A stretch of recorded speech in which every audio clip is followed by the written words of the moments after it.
Hello everyone and welcome. Today we are really excited to introduce to you our next head men's basketball coach, Matt Reimer. To begin, Director of Athletics Heather Weems will say a few words and then introduce Coach Reimer. Following that, we will open it up for the opportunity for media to ask some questions, and then we'll let Matt loose to the rest of you, but we'll go from there. With that, I'd like to introduce our Director of Athletics, Heather Weems.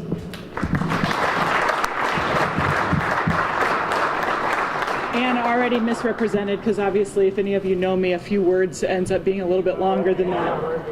Are we turned off? Here. Can you hear me now? Okay. I just said that if any of you know me, a few words doesn't usually happen, so it might be a little bit longer than that. Good afternoon, basketball fans and friends. I know that for many of you, you feel that this announcement has been a long time in the making, so I appreciate your patience. I also know that for those of us involved, you won't actually believe this. We felt like the clock spun pretty quickly from the time that we announced, got everything posted, and we're making the decision. Regardless of our sense of time, I am happy to join you today to introduce Matt Reimer as St. Cloud State University's next men's basketball coach.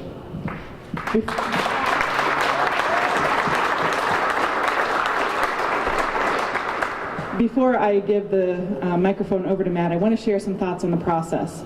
From the beginning, I shared that I was committed to hiring the best person for this position.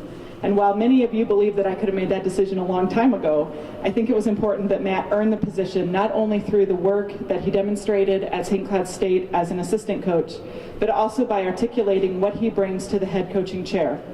Without question, Matt has been mentored by one of our finest in Coach Kevin Schlegel. And yet it was important to me that he also begin to define in his own mind, as well as in our community's minds, the Matt Reimer era of basketball. Each of us has our own style and own nuances, and the conversations that Matt and I had over the course of the winter and through the interview process showed his passion and his confidence in owning this new role. So it is without question that I confirm that we hired the best person for this position at this time and in this place. I would also like to thank the search committee, Ron Sebring Chair, Anna Abick, Lori Fish, Marcy Malolo, and I knew I messed that one up, Mike Wendell. The work they did in filtering through candidates is much appreciated, and I believe that we had a tremendous candidate pool and that any of the three finalists could have ably led our men's basketball program. I also will say that I think each of us involved in the process learned from our candidates. Inviting external people onto our campus and involving them in this process and allowing them to share ideas and feedback is also important to our future. It is easy in an environment of tight resources to become stagnant. It will take our partnership as a university and a community to ensure the success of our program for years to come. Finally, I would like to thank University President Earl Potter and Vice President Tammy McGee, Vice President for Finance and Administration, Tammy McGee. The Department of Athletics is an extension of the greater university, and it is only through our partnership and support of one another that we will continue to succeed.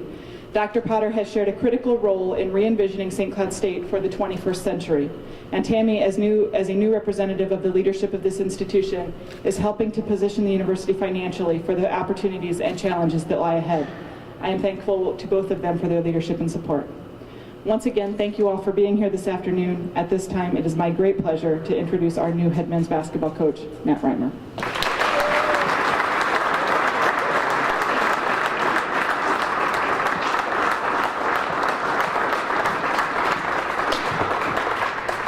Well, thank you. And as most of you know, I'm not shy to be in front of a microphone, so I don't mind the stage here. I can't thank you enough for everybody who showed up here today. When I called my wife, the emotion and joy that she showed and shared with me over the phone, I think Kevin probably heard in the next office door, and it's just kind of been that way with people close to me that I've let know. And as I've gone through this whole process, the one thing that keeps coming back to me is how humbled I am by all the people that have supported not only our program, but right now in this particular time, myself with this position. And so I can't thank all of you enough for all the support. And again, I know that there's people who've done things that I don't know about, and I can't thank all of you enough. I'd like to thank Dr. Potter for this opportunity, and for Heather. Trust me, I know that I have huge shoes to fill. When you're replacing a guy like Kevin, I'm not going into this with blinders on, knowing that it's going to be something easy. I've got big expectations, and big hopes and dreams to live up to that he's set the bar for, and again, my challenge is to set it higher. As Heather mentioned, the whole process, I was perfectly comfortable with going through the process. People would say to me, well, you deserve this job because you've been there for 17 years. And I would say, I appreciate your sentiment, but I want to earn the job. I want to be the next head basketball coach, not because I've been here for a long time, but because I'm the best candidate for the job at this particular time. And I truly believe that. As I said last Monday, where a lot of you were here last Monday at the same type of forum, when looking at this position, I'm not naive enough to think that I'm not the smartest guy or the best head coach or anything like that, because obviously I haven't had an opportunity to be a head coach. But I do believe I'm the best person to be the next head coach at St. Cloud State based on where we're at as a university and where we're at as a program and where I'm at in my professional life. And I can't thank Kevin, and again, some of the people that have shown up here today I'm blown away with. Butch gave me my start in coaching college basketball as his GA. I wouldn't be here if it wasn't for Butch. And then Kevin, obviously, as I've mentioned several times, you can't pigeonhole our relationship. I don't know how to describe it other than it is something very unique and very special and something I treasure. I see a guy in the stands right now, the first guy I got to work with out of college, who hired me as his B squad coach at New London Spicer, Bob Knutson. And the athletic director sitting right next to him, Ron Dobbs. And Ron and the principal at New London sat in. They're interviewing for me for a math position. They asked me 3 questions about math, and the next 45 minutes was about basketball. And I felt pretty comfortable coming out of the interview that I was in pretty good shape and that this is a place I wanted to be at. So I can't thank those 2 young guys there, and when I say young, I mean young. I can't thank those 2 guys enough because they gave me the start in this area where I was unknown and got me going in this part of the country. And then, working with Bob for 4 years at New London, I got to meet a lot of people, and one of the people that we coached against and developed a great rivalry with is John Carlson from Litchfield. And while John's not here today, his son Alex is here, and we all know Alex and what he did for our program for 4 years. But through our conversations with John, he knew I wanted to get into the college game, and I expressed that to John that, hey man, I really would like to get in college. I'm working camps at these places, but I've worked camp up at St. Cloud State a couple times, and I really like those guys. If there's a GA spot, will you mention that I'm interested? And he said, sure, and talked to Butch and Kevin, and one day I got a call from Butch and said, hey, would you like to come up for lunch? And I said, sure, and that's where it led to from there. And so since then I've been here for the last 19 years, and it's been a great experience. So through it all, I'm very humbled and honored to be the next head coach. I understand the responsibility that comes with this title. Our program has achieved many lofty goals and achieved a lot of different accomplishments over the years. And I know that I'm going to have to work extremely hard to maintain and try to improve upon that legacy that started way back with Red Severson, through Noel Olson, through Butch, through Kevin, and now hopefully myself. So believe me, I understand the responsibility that I've been given as the head coach here, and I really look forward to it. We've got our guys over here, and I'm really anxious to get going with those guys. We had our first weight workout today, and looking forward to getting in the gym with them, although I'm going to hit the road recruiting tomorrow, so I'll miss the first couple workouts with these guys. Coach Schlegel will be in charge, so that'll be old hat, fortunately. And again, I can't thank Kevin enough for willing to do what he's going to do here this spring. He said he would step away, and I said, you're crazy, you've got 40 years experience, I'm not letting you walk out the door yet. So we'll keep him around as long as we possibly can. With that, I'm willing to take questions, but again, just know how humbled I am with this opportunity. I can't thank everybody enough for the turnout today. It's fantastic, and I will truly take to heart all the gratitude that you people have shown and on all the work that you've done behind the scenes to help me with this position, help our program in the past, and look forward to moving it forward in the future as we continue to build upon what's been done here, and again, try to build on that legacy and achieve new goals and new heights. So with that, I'll take some questions. Thank you. We'll open it up to the media first, and then we'll open up to the rest of the audience if Matt feels like answering those questions. So, Alex? You said that you have a great relationship with Kevin. Do you feel like you're going to kind of continue to pick his brain as you start your own journey here? Yeah, without a doubt. I've told Kevin numerous times that, just because he's not going to be working here anymore doesn't mean he's still not at the top of the speed dial list on my phone, and I was calling him a great deal for advice. Yeah, again, the guy has been through the wars for many, many years and knows things a lot better than I do as I go through this. He'll be a great mentor for me as Butch was for him those first couple of years. You rely on those guys to help you through those things, so definitely without a doubt. If you have questions for Heather as well, we'll take those now from the media. What's going to be your trademark? Now for us, you're going to throw a tie? No, I don't think I'll be throwing the tie or taking the tie off. It's a good question, Andy. I don't know what that'll be. I haven't been in that situation for a long time, so I think I had 4 minutes down in Florida many years ago and 6 or 7 minutes in Duluth a couple years ago. And my first question to both officials after Kevin was asked for an early exit, I said, how many do I get before I get tossed? And neither one of those guys really liked that question very well, so I'll have to come up with my own style for that too. But I will take suggestions. I mean, I'm open to suggestions. Scott? Working with Kevin for so long and knowing his style and what he brings to the table, what did you learn from him, and what did you see in yourself that maybe you'd like to change or put your own mark on? Well, you learn from him every day. I think the thing that I take away from him, a couple different things. His attention to detail is phenomenal, and I thought I was a pretty organized person and was detailed, but he's above and beyond me, and I've learned that part of it. The aspect of loyalty, I learned that at a very young age. My father taught me that being loyal is something you have to do. It's not an option, and it's one of the best things you can do as an individual. And Kevin and Butch reinforced that, in particular Kevin, in that when he first hired me, he said, your number one responsibility is to be loyal to me and make sure that you got my back out in public. And I said, hey, as long as we're winning, you got my back all the way. I'm with you all the way. I said, if we're down, I don't know what he's doing. But the loyalty thing and the attention to detail are probably the two things that more than anything I've not only learned from, but grown to appreciate even more working for Kevin. The game of basketball itself, do you have a different kind of style than Kevin has? Well, hopefully we can score more points than the other team does more often than what we've done, although that's going to be very difficult because we've had very good success. I think the base of our offense will be the same. I talked about this last Monday, that we want to be a transition team, and we always have been. So that part won't change. You may see a few new set plays or tinker in that, but motion offense will still be the basis.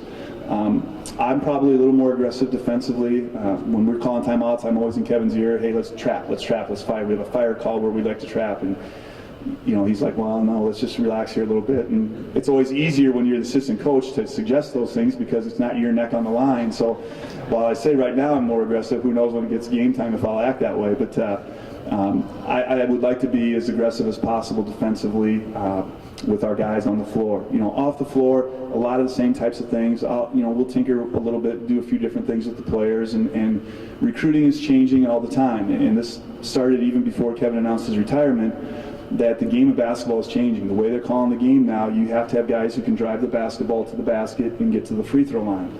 If you look at the NCAA games right now, those are the teams that are advancing right now, are the teams that are the most aggressive driving the basketball.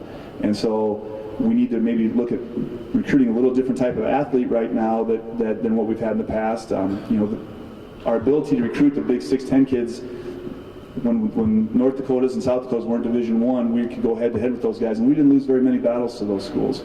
Now we can't compete with them because they're Division I, and every kid wants to go Division I, so consequently our post guys are a little bit smaller in the post, and we may have to go more athletic. So it'll be subtle changes, but over the course of the game, you probably won't notice a whole lot.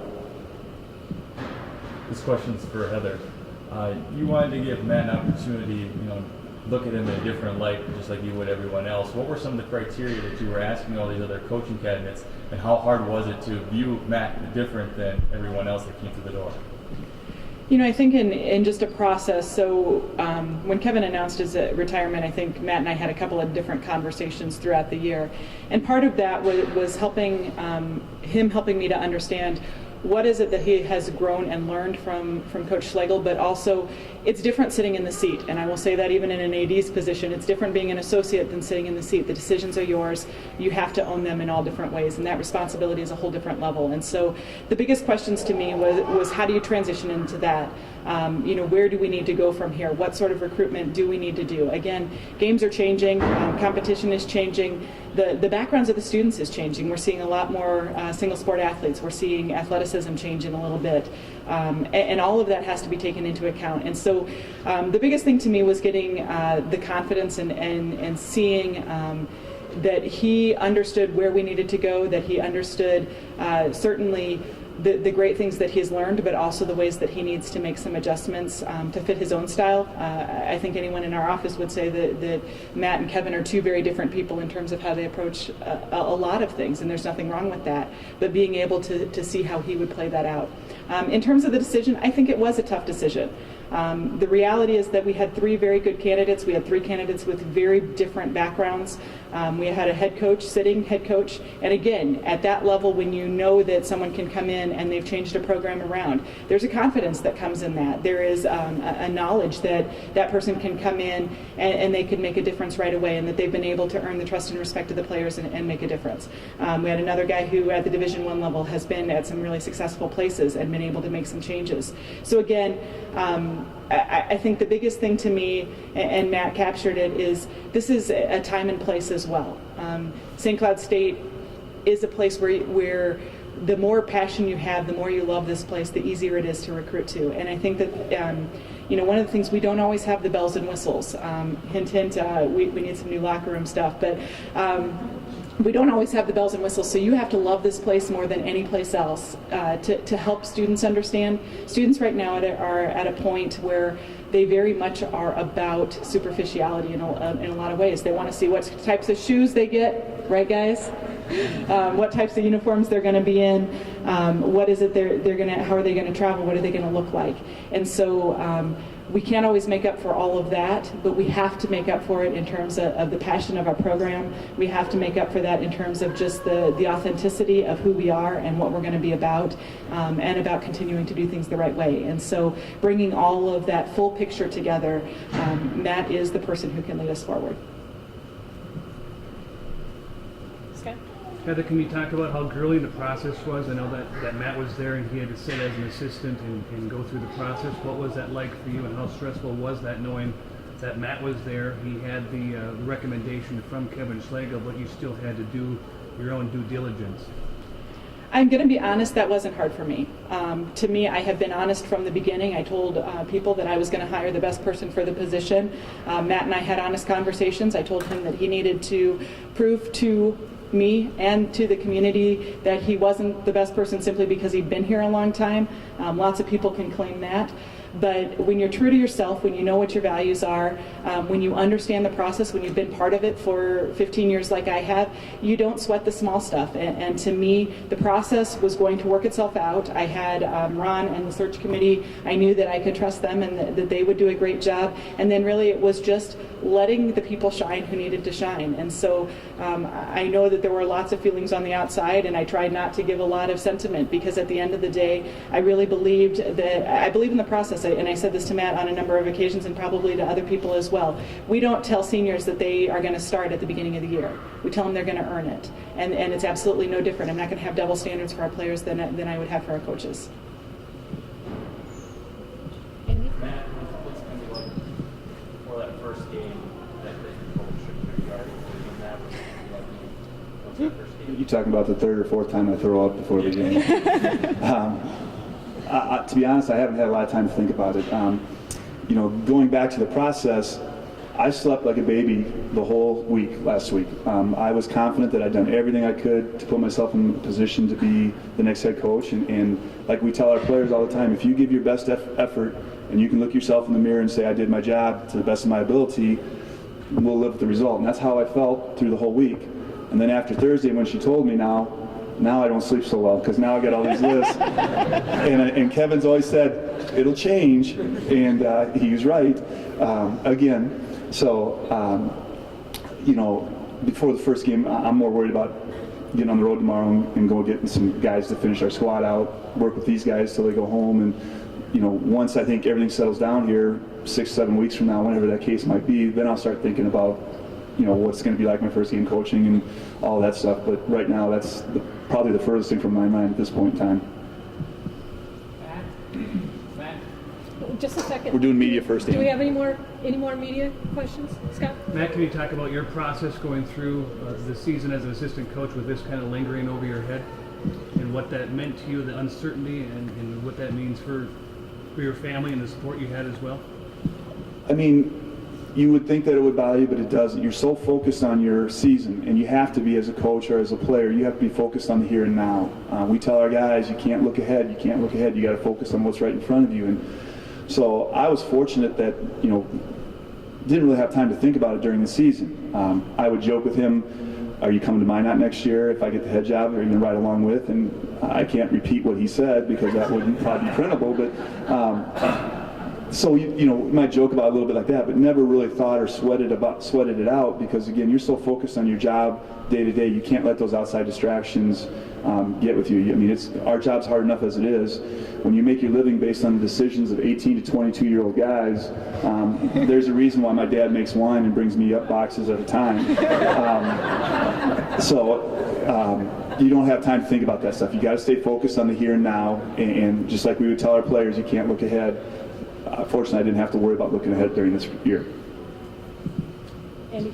Matt, where are you looking for in an assistant coach, and when you want to have that? Someone a lot smarter than I am. That's what I'm going to start with. One of the things that I've always took from Mike Krzyzewski, who's kind of my favorite college coach, he made a comment about, it must be 13 years ago now, back in 2001 when they won the national championship, they had Shane Battier playing for him, and he said, if you surround yourself with people better than yourself, sometimes you get to experience things because you're along for the ride. It may not have been my time to win a national championship, but because Shane Battier was going to win a national championship, I got to experience that and go along with the ride. And just like we want to do that with our players, I hope to do that with an assistant. You don't coach as long as I do without thinking about, okay, who would I hire as an assistant? So you definitely have a list in your mind of guys that you're interested in and would want to talk to. And it's been amazing how popular I've become in the last 4 days from people I didn't even know or from people I never dreamed that would have an interest in being an assistant coach. So I'm all of a sudden a very popular guy, which I think all of you know I should be. I mean, why not, right? What's not to like? But I want someone who has the same values and respect. Again, loyalty will be the number one issue for whoever I hire. They've got to be loyal, and doesn't mean they have to agree, nor do I want them to agree. I mean, I need someone who's going to bring in different ideas. One of the things that has been our best attribute, probably can work against us a little bit, is we're together so long that sometimes you don't get the outside ideas in that you would like to, and so I need to hire someone who's got some fresh ideas that will mix with what we're doing well here right now. And so that's who I'm looking for, what I'm looking for. As to when, yesterday. So, but that's not the way it works. And so Heather and I have to have more conversations about how quickly we can get that going, and that will take place over the next week or so. Hopefully we can get something lined up where a timeline to start moving on that. Any other media questions? That concludes our formal part of the press conference. We'll take about 5 minutes for any other questions from the audience if you'd like. Dan, I know you'd like to. One question. I can't wait. It's not true. I know that you still got the banquet coming up and you got the summer and so on and so forth. But I'm sure you're not going to put the horse before the cart. Or cart, not the cart before the horse. I know what you mean, Dan. Yeah. We all know what you mean. What's your first game? Our first game next year? Yeah. That's a great question. I know it's out in Las Vegas right now, and it's against one of two teams, but they haven't given me the order yet. So. What's your first game in here? I think our first game coming back is Wisconsin Parkside. When do you play St. John? We play out at St. John's next year, Dan. They were here this year. Yeah, I'm just okay. So I know it's after that, but I don't know the exact date. Again, one day at a time, Dan.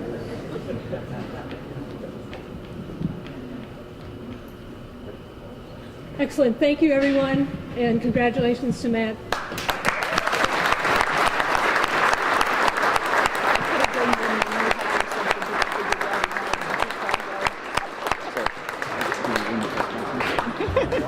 Isn't that what you're supposed to do in the press conference?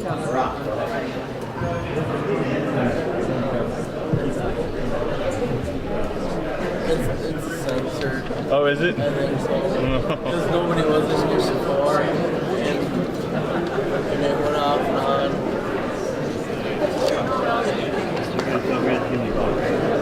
Alrighty.